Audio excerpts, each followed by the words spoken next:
2 Chronicles 6. Then said Solomon, The Lord hath said that he would dwell in thick darkness.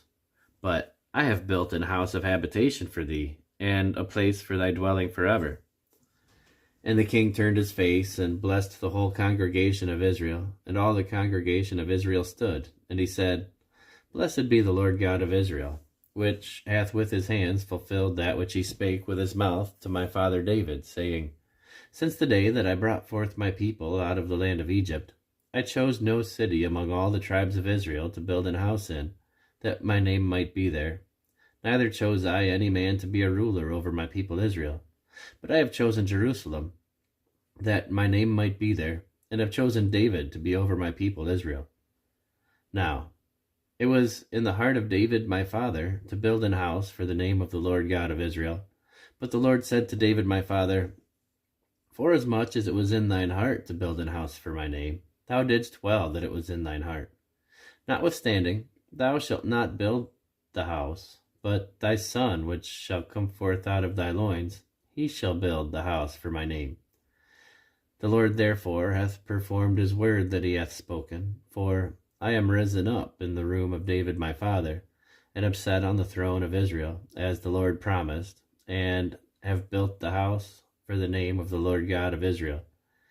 And in it have I put the ark, wherein is the covenant of the Lord, that he made with the children of Israel. And he stood before the altar of the Lord in the presence of all the congregation of Israel, and spread forth his hands. For Solomon had made a brazen scaffold of 5 cubits long, and 5 cubits broad, and 3 cubits high, and had set it in the midst of the court. And upon it he stood, and kneeled down upon his knees before all the congregation of Israel, and spread forth his hands toward heaven, and said, O Lord God of Israel, there is no God like thee in the heaven, nor in the earth, which keepeth the covenant, and showeth mercy unto thy servants, that walk before thee with all their hearts. Thou which hast kept with thy servant David my father that which thou hast promised him, and spakest with thy mouth, and hast fulfilled it with thine hand, as it is this day. Now therefore, O Lord God of Israel, keep with thy servant David my father that which thou hast promised him, saying, There shall not fail thee a man in my sight to sit upon the throne of Israel. Yet so that thy children take heed to their way to walk in my law, as thou hast walked before me. Now, then, O Lord God of Israel, let thy word be verified, which thou hast spoken unto thy servant David. But will God in very deed dwell with men on the earth? Behold, heaven and the heaven of heavens cannot contain thee, how much less this house which I have built. Have respect therefore to the prayer of thy servant, and to his supplication, O Lord my God, to hearken unto the cry and the prayer which thy servant prayeth before thee, that thine eyes may be open unto this house day and night, upon the place whereof thou hast said that thou wouldest put thy name there, to hearken unto the prayer which thy servant prayeth toward this place. Hearken therefore unto the supplications of thy servant, and of thy people Israel, which they shall make toward this place. Hear thou from thy dwelling place, even from heaven, and when thou hearest, forgive. If a man sin against his neighbor, and an oath be laid upon him, to make him swear, and the oath come before thine altar in this house, then hear thou from heaven, and do, and judge thy servants, by requiring the wicked, by recompensing his way upon his own head, by justifying the righteous, by giving him according to his righteousness. And if thy people Israel be put to the worse before the enemy, because they have sinned against thee, and shall return and confess thy name, and pray and make supplication before thee in this house, then hear thou from the heavens, and forgive the sins of thy people Israel, and bring them again unto the land which thou gavest to them and to their fathers, when the heaven is shut up, and there is no rain, because they have sinned against thee. Yet if they pray toward this place, and confess thy name, and turn from their sin, when thou dost afflict them, then hear thou from heaven, and forgive the sin of thy servants, and of thy people Israel, when thou hast taught them the good way wherein they should walk, and send rain upon thy land, which thou hast given unto thy people for an inheritance.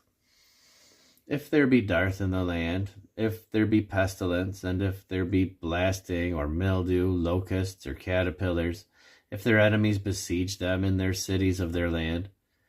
whatsoever sore or whatsoever sickness there be, then what prayer or what supplication soever shall be made of any man, or of all thy people Israel, when every one shall know his own sore and his own grief, and shall spread forth his hands in this house, then hear thou from heaven thy dwelling place, and forgive, and render unto every man according to all his ways, whose heart thou knowest, for thou only knowest the hearts of the children of men,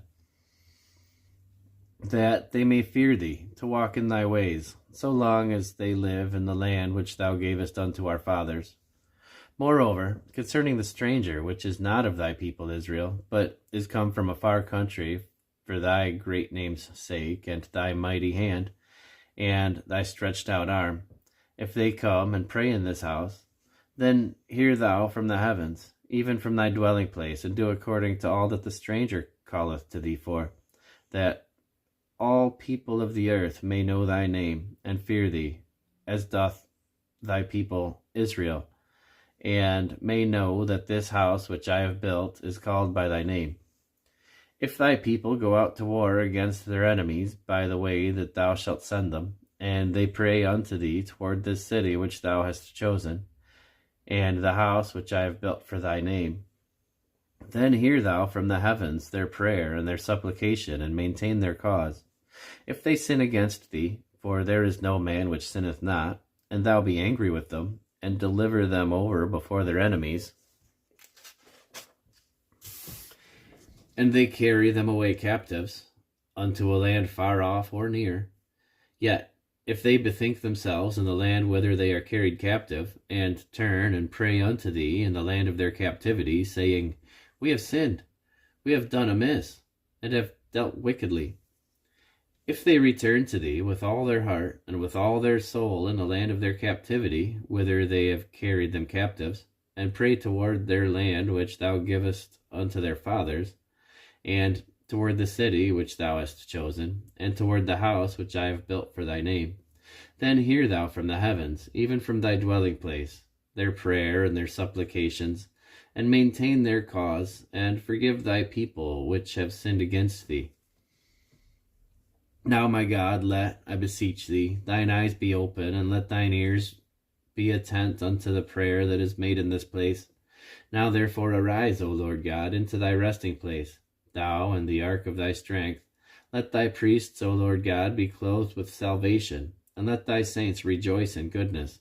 O Lord God, turn not away the face of thine anointed. Remember the mercies of David thy servant,